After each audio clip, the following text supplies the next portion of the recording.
At the end of the 17th century, Peter the Great was born into a Russia that stood apart from much of Europe. Known then as the Tsardom of Russia, the country possessed immense territory and abundant natural resources, yet it remained politically, technologically, and culturally less connected to the rapidly changing states of Western Europe. While nations such as England, the Dutch Republic, and France were expanding their navies, modernizing their armies, and advancing commerce and science, Russia largely relied on older institutions and traditions. Peter was born on June 9, 1672, to Alexis of Russia and his second wife, Natalia Narishkina. His early years were shaped by privilege, but also by uncertainty. When Tsar Alexis died in 1676, the royal court became divided between powerful noble families connected to the Tsar's two marriages. Rivalry between the Miloslavsky and Narishkin factions soon escalated into a struggle for influence over the throne, creating an atmosphere of fear and instability that surrounded Peter's childhood. The crisis reached its peak in 1682 when the elite Streltsy regiments revolted in Moscow. Several of Peter's relatives and supporters were killed during the uprising, while the young prince reportedly witnessed scenes of violence that left a lasting impression on him. The rebellion resulted in an unusual arrangement. Peter and his half-brother, Ivan V of Russia, were declared co-tsars, while their ambitious half-sister, Sophia Alexeyevna, governed as regent. Unlike many royal children who devoted themselves solely to court ceremony, Peter developed interests that set him apart from his contemporaries. He spent countless hours exploring workshops, examining firearms, studying military drills, and experimenting with mechanical devices. Most of all, he became fascinated by ships. Discovering an old European boat on one of the royal estates sparked a lifelong passion for navigation and naval engineering. Rather than treating craftsmen as servants, Peter eagerly learned from them, asking questions about carpentry, metallurgy, fortifications, and construction. This relentless curiosity distinguished him from many princes of his age. He believed that knowledge could be gained through observation and practical experience, as much as through books or ceremony. Long before he commanded armies or ruled an empire, Peter was already trying to understand how machines worked, how ships were built, and why some nations possessed greater power than others. Many rulers inherit kingdoms and preserve the world they receive. Peter imagined something far more ambitious. He dreamed of transforming Russia itself into a new kind of state, one capable of standing alongside the greatest powers of Europe. When Peter the Great was declared co-tsar in 1682 alongside his half-brother Ivan V of Russia, the title brought him little real authority. He was only 10 years old, and the government remained under the control of his ambitious half-sister, Sophia Alexeyevna, who ruled as regent. Backed by influential nobles and the powerful Streltsy, Sophia effectively governed the Tsardom of Russia while the two young tsars remained largely ceremonial figures. During these years, Peter spent much of his time away from the political intrigues of the Kremlin.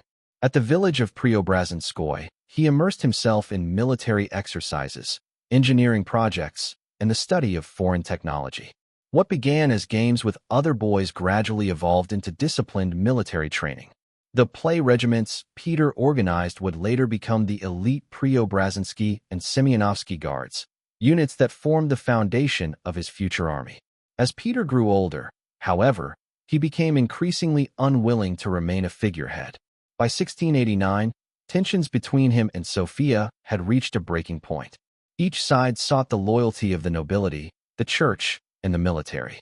Fearing that Sophia might attempt to remove him from power, Peter took refuge in the Trinity Lavra of St. Sergius, where influential supporters rallied to his cause. The balance of power shifted rapidly. Many nobles and military leaders abandoned Sophia, recognizing that Peter now commanded broader support. Facing growing opposition, Sophia was forced from power and confined to a convent, ending her regency. Although Ivan V remained co-tsar until his death in 1696, Peter became the dominant ruler of Russia. Yet one powerful threat remained. The Streltsy, whose earlier uprising had helped place Sophia in power, continued to represent a serious political danger. While Peter was traveling in Western Europe during his famous Grand Embassy in 1698, several Streltsy regiments rebelled once again, hoping to restore the old order. The revolt was suppressed before Peter returned, but he responded with extraordinary severity. Determined to eliminate any future challenge, he personally supervised investigations, ordered widespread executions, and dismantled much of the Streltsys' traditional power. Thousands were punished, imprisoned, exiled, or executed, marking one of the harshest episodes of his reign.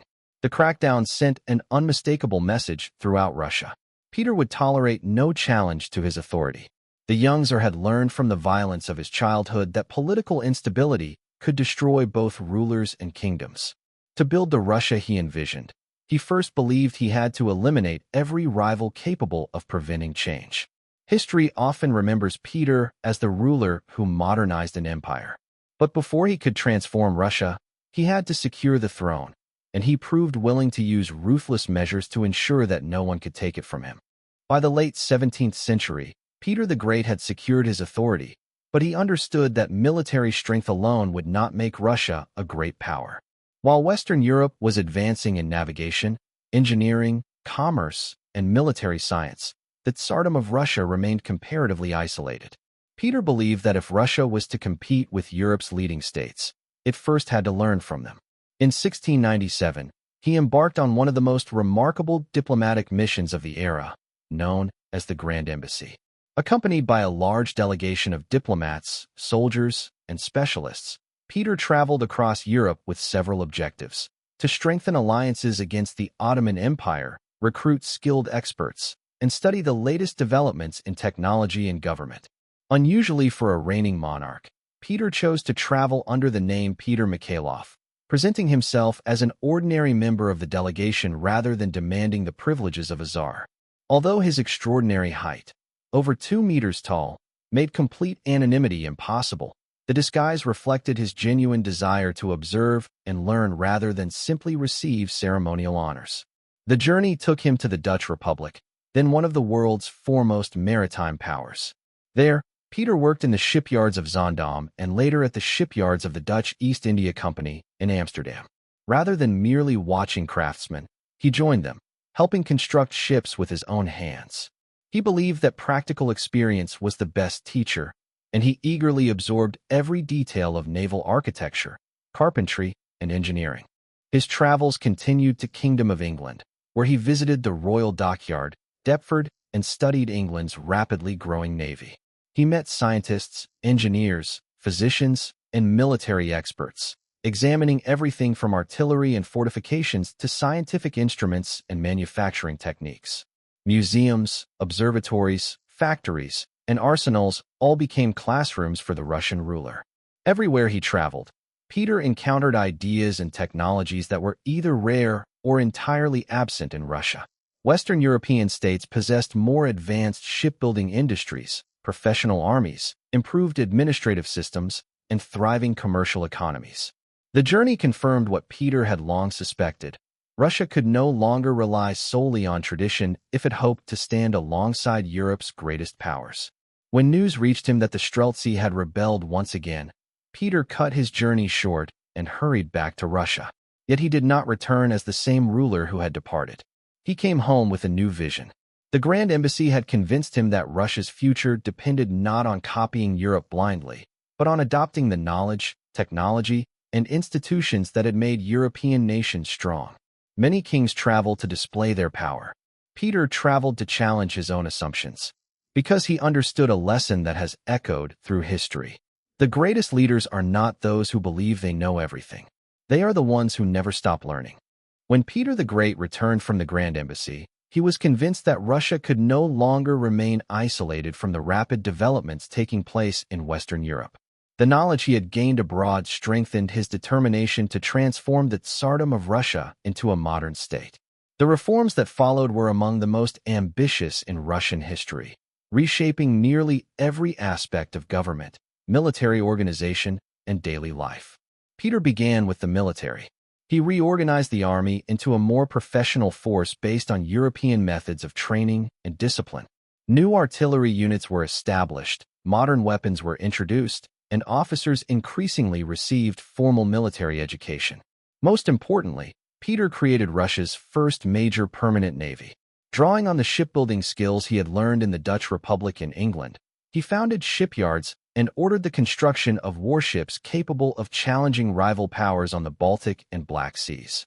For the first time, Russia possessed a navy that could project its influence beyond its rivers and coastlines. His reforms extended far beyond the battlefield.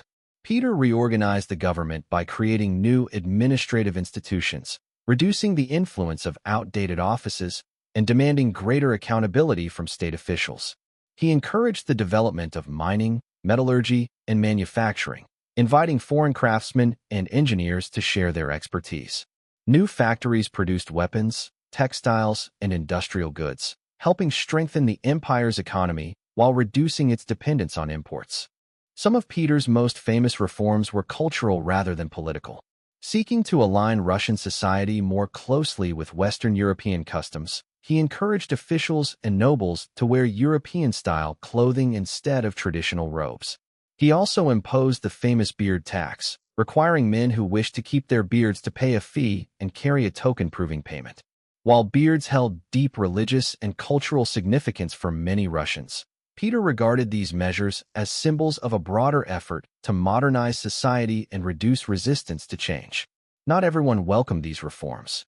Many nobles resented the loss of long-established privileges, while members of the clergy and ordinary citizens viewed some of Peter's cultural policies as attacks on traditional Russian identity. The financial burden of constant military campaigns and large-scale construction projects also placed heavy demands on the population. Resistance, both open and quiet, accompanied many of the changes he introduced. Peter understood that transforming a nation would never be comfortable. He believed that preserving outdated institutions simply because they were familiar would leave Russia weak in a rapidly changing world. His reforms demanded sacrifice, challenged tradition, and provoked fierce opposition. Yet they also laid the foundations for Russia's emergence as one of Europe's great powers. History often celebrates progress. What it sometimes forgets is that progress rarely arrives without resistance, and lasting change almost always comes at a cost. At the beginning of the 18th century, Peter the Great faced the greatest military challenge of his reign. The Baltic Sea, one of Europe's most valuable regions for trade and naval power, was dominated by the Swedish Empire under the young and brilliant king, Charles XII. Peter understood that without access to the Baltic, Russia would remain isolated from much of Europe. Securing a window to the west became one of his highest priorities. In 1700, Russia joined a coalition with Denmark, Norway, and Saxony-Poland against Sweden, beginning what became known as the Great Northern War. Peter expected that Sweden, led by a young monarch, would prove vulnerable. He was badly mistaken. That same year, Russian forces laid siege to the fortress of Narva. Before the city could fall, Charles XII marched rapidly with a much smaller but highly disciplined army. On November 30th, 1700, during a snowstorm, the Swedish army launched a surprise assault at the Battle of Narva. The Russian army, though vastly larger, was poorly trained and inadequately led. Chaos spread through its ranks, and thousands of soldiers fled or surrendered. It was one of the most humiliating defeats in Russian military history. For many rulers, such a disaster would have ended their ambitions. For Peter, it became a lesson. Rather than surrendering to despair, he acknowledged the weaknesses exposed at Narva and accelerated the military reforms he had already begun. New regiments were recruited and trained according to modern European standards. Domestic industries expanded the production of firearms, artillery, and ammunition. Officers received better education, discipline improved, and the army gradually transformed into a far more effective fighting force. At the same time, Peter continued building a navy capable of supporting Russia's growing military ambitions. While Charles XII concentrated his campaigns in Poland and Saxony, Peter used the valuable time to strengthen his state. He captured strategic Baltic fortresses, secured new territory, and in 1703 founded the city of St. Petersburg on the banks of the Neva River. The new city symbolized Russia's determination to face Europe rather than remain isolated from it. The decisive moment came in 1709. Charles XII invaded Russia hoping to force Peter into submission, but supply shortages, harsh conditions, and constant Russian resistance weakened the Swedish army. On July 8, 1709, The two sides met at the Battle of Poltava in present-day Ukraine. This time, the outcome was dramatically different. Peter's reorganized army fought with discipline and confidence, decisively defeating Sweden's once invincible forces. Charles XII escaped south into Ottoman territory, while Sweden's dominance in northern Europe began to collapse. Poltava marked a turning point not only in the war, but in European history. Russia emerged as a rising great power, and Peter's years of reform were finally vindicated on the battlefield. The victory demonstrated that military strength is not built overnight, but through preparation, persistence, and the willingness to learn from failure. Peter had suffered one of the greatest defeats of his life at Narva. Yet instead of allowing that defeat to define him, he transformed it into the foundation of his greatest triumph. History rarely remembers leaders for never failing. It remembers those who rise stronger because they did. Following Russia's early successes in the Great Northern War, Peter the Great set out to accomplish one of the boldest projects of his reign. He wanted more than a military victory or a new port. He wanted a city that would embody Russia's future. Rather than looking inward toward the traditions of old Muscovy, Peter envisioned a capital that faced Europe, welcomed trade, and reflected the modern state he was determined to build. In 1703, on land recently captured from Sweden near the mouth of the Neva River, Peter founded the city of St. Petersburg. The location was far from ideal. Much of the surrounding area consisted of marshland and swamp, frequently flooded and difficult to build upon. Yet Peter believed its position on the Baltic Sea made it the perfect gateway between Russia and the rest of Europe. It would become the empire's long-awaited window to the west. Creating a city in such conditions demanded an enormous effort. Tens of thousands of soldiers, peasants, craftsmen, and laborers were brought to the site from across Russia. They dug canals, raised embankments, cleared forests, and laid the foundations for roads, fortifications, docks, and public buildings. Construction continued in harsh weather, often with limited equipment and under extremely difficult living conditions. The human cost was severe. Disease, exhaustion, flooding, malnutrition, and accidents claimed the lives of many workers. Historians continue to debate the exact number of deaths, but there is broad agreement that thousands perished during the city's early construction. For many of those forced to work there, St. Petersburg represented not opportunity, but hardship and sacrifice. Peter, however, remained unwavering. He ordered nobles to build residences in the new city and encouraged merchants, officials, and foreign specialists to settle there. Government institutions gradually relocated from Moscow, and in 1712 St. Petersburg officially became Russia's capital. The move was deeply symbolic. Peter was signaling that Russia's future would be tied more closely to Europe than ever before. Inspired by the architecture and urban planning he had admired during his travels in the Dutch Republic and elsewhere, Peter sought to create a city unlike any Russia had known. Wide avenues, canals, shipyards, administrative buildings, and monumental architecture reflected his vision of a modern European-style capital. For Peter, St. Petersburg was far more than stone, timber, and waterways. It was a declaration that Russia had entered a new era. Yet beneath its grand palaces and elegant facades lay the memory of countless laborers whose efforts, and, in many cases, whose lives, made the city possible. History often celebrates magnificent cities for their beauty, but every great monument also carries the weight of the sacrifices that brought it into existence. As Peter the Great transformed Russia into a major European power, his rule also became increasingly uncompromising. Determined to modernize every aspect of the state, he demanded complete obedience from nobles, officials, soldiers, and even members of his own family. To Peter, resistance to reform was not simply disagreement. It was a threat to the future of the empire. No conflict reflected this more painfully than his relationship with his eldest son, Alexei Petrovich. Alexei had grown up with views that differed sharply from those of his father. He was more sympathetic to traditional Russian customs and showed little enthusiasm for Peter's sweeping military and cultural reforms. While Peter expected his heir to continue building a stronger, more modern Russia, Alexei appeared uncomfortable with the responsibilities and direction of his father's reign. Their relationship steadily deteriorated, becoming one of mistrust rather than affection. Fearing his father's anger, Alexei fled Russia in 1716 and sought refuge abroad within territories controlled by the Habsburg monarchy. Peter regarded his son's flight as more than a personal betrayal. At a time when Russia faced powerful rivals and internal opposition, he believed that Tsarevich could become a rallying point for those who wished to reverse his reforms. After lengthy negotiations and promises of clemency, Alexei returned to Russia in 1718. Instead of reconciliation, he faced an extensive investigation. Peter ordered interrogations into alleged conspiracies involving his son and those associated with him. Alexei was formally accused of treason, and several individuals connected to the case were severely punished. The court found Alexei guilty. Before the death sentence could be carried out, he died in prison in June 1718. Contemporary sources indicate that he died following interrogation, though historians continue to debate the precise circumstances surrounding his death. Whatever the exact cause, the tragedy shocked both Russia and foreign observers.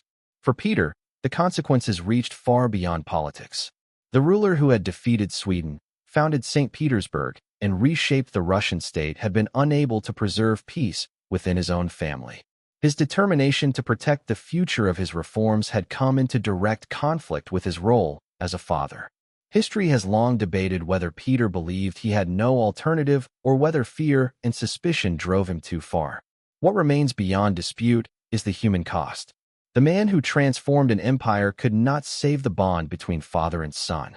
His reign demonstrated both the extraordinary possibilities and the profound dangers of absolute power.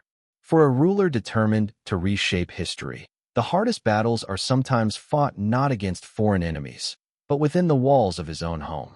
After more than 2 decades of conflict, the Great Northern War finally came to an end in 1721. What had begun with Russia's humiliating defeat at Narva concluded with a decisive transformation of the balance of power in Northern Europe. Under the leadership of Peter the Great, Russia had defeated the once dominant Swedish Empire and secured its place among Europe's leading states. The victory was formally recognized in the Treaty of Nystad, which granted Russia important territories along the Baltic coast, including Estonia, Livonia, Ingria, and parts of Karelia. These lands gave Russia permanent access to the Baltic Sea, fulfilling one of Peter's greatest ambitions. The window to the west he had envisioned was no longer an aspiration. It had become a reality. To mark this historic achievement, the Russian Senate and the Holy Synod honored Peter with a new title, Emperor of all Russia. Although he had long ruled as Tsar, the adoption of the imperial title symbolized the emergence of a new state. The Tsardom of Russia had become the Russian Empire, announcing to Europe that Russia now stood among the continent's great powers. The effects of Peter's reign extended far beyond military victory. Trade expanded through the Baltic ports, diplomatic ties with European kingdoms became stronger, and Russia's modernized army and navy earned widespread respect. Foreign governments increasingly regarded Russia not as a distant Eastern kingdom, but as a decisive force in European politics. Peter's reforms in administration, industry, education, and military organization had fundamentally altered the country's position in the world. The transformation was remarkable. Only a generation earlier, Russia had often been viewed as isolated from many of Europe's political and technological developments. By the end of Peter's reign, it had become a power whose influence reached across the continent and whose voice could no longer be ignored. Peter did more than win a war. He changed the way the world saw Russia. His reign demonstrated that geography does not permanently determine a nation's future. With determined leadership, ambitious reform, and the willingness to embrace change, even a state long considered peripheral could rise to become one of history's great empires. Nations, like people, are not forever bound by their past. Sometimes, visionary leadership can rewrite their destiny. By the final years of his reign, Peter the Great had spent decades reshaping Russia through relentless military campaigns, sweeping reforms, and constant administrative work. The physical demands of this extraordinary life, combined with recurring health problems, gradually took their toll.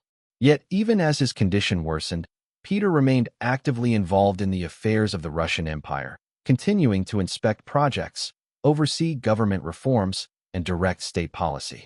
In the winter of 1724 to 1725, his health deteriorated significantly. Contemporary accounts describe him suffering from severe urinary and bladder-related illnesses, though historians continue to debate the precise medical cause of his death. On February 8, 1725, January 28, under the old-style calendar then used in Russia, Peter died in St. Petersburg at the age of 52. His death created an immediate political dilemma. Despite having transformed the Russian state, Peter left no clearly designated successor. In 1722, he had issued a law allowing the reigning monarch to choose any heir rather than automatically passing the throne to the eldest son. Ironically, the emperor who had introduced this reform never formally named one. Following his death, powerful court factions and senior officials competed to shape the succession, creating uncertainty at the highest levels of government. Ultimately, Peter's widow, Catherine I of Russia, ascended the throne with the support of influential nobles and the imperial guard. While the empire remained intact, the stability that had depended so heavily on Peter's personal leadership became more difficult to maintain. The decades that followed witnessed a series of palace intrigues and frequent changes of ruler, revealing how challenging it was to succeed a monarch of such exceptional energy and authority. Yet the empire Peter left behind was profoundly different from the one he had inherited. Russia possessed a modern army, a powerful navy, a new imperial capital, expanded access to European trade, and a government transformed by administrative reform. It had emerged as one of the continent's great powers, capable of influencing European politics for generations to come. Peter's life demonstrated what one determined ruler could accomplish. His death raised a different question, one that would echo throughout Russian history. Could anyone truly continue the extraordinary vision of the man who had not merely ruled Russia, but fundamentally reinvented it? More than 3 centuries after his death, Peter the Great remains one of the most influential and controversial figures in Russian history. Few rulers have altered the direction of their nation so profoundly. During his reign, Russia evolved from the Tsardom of Russia into the Russian Empire, a state that would become one of the dominant powers in Europe for centuries. Peter's legacy can be seen in nearly every institution he transformed. He created a modern standing army, established Russia's first major navy, reorganized the government, encouraged industry and education, expanded diplomacy with European states, and founded St. Petersburg, a city that served as Russia's capital for more than 200 years. His reforms reshaped the military, strengthened the economy, and brought Russian administration closer to the practices of Western Europe. Many of these changes continued to influence the empire long after his death. For these achievements, historians widely regard Peter as one of Russia's greatest rulers. He did not merely expand his country's borders. He transformed its institutions, altered its international position, and laid the foundations for Russia's emergence as a global power in the 18th and 19th centuries. Yet admiration has always been accompanied by criticism. Peter's reforms came at an enormous human cost. Heavy taxation, forced labor, harsh punishments, and uncompromising policies placed tremendous burdens on his subjects. The construction of St. Petersburg claimed thousands of lives. Political opposition was dealt with severely, and even members of his own family were not spared from his determination to preserve his vision. To many, Peter was a brilliant modernizer. To others, he was an autocrat whose pursuit of progress ignored the suffering it imposed. Perhaps that complexity explains why his legacy continues to inspire debate. Was Peter the Great a ruthless tyrant who sacrificed too much in the name of reform? Or was he the visionary leader who forced a reluctant nation into the modern world, ensuring its place among Europe's great powers? History offers evidence for both perspectives. What it cannot deny is the scale of his achievement. Peter built ships where there had been none. He founded a capital on the Baltic. He defeated one of Europe's greatest military powers and transformed Russia into an empire whose influence would shape world history. But even today, one question remains unanswered. Was the price of progress too high? Or was it the cost of changing the destiny of an entire nation?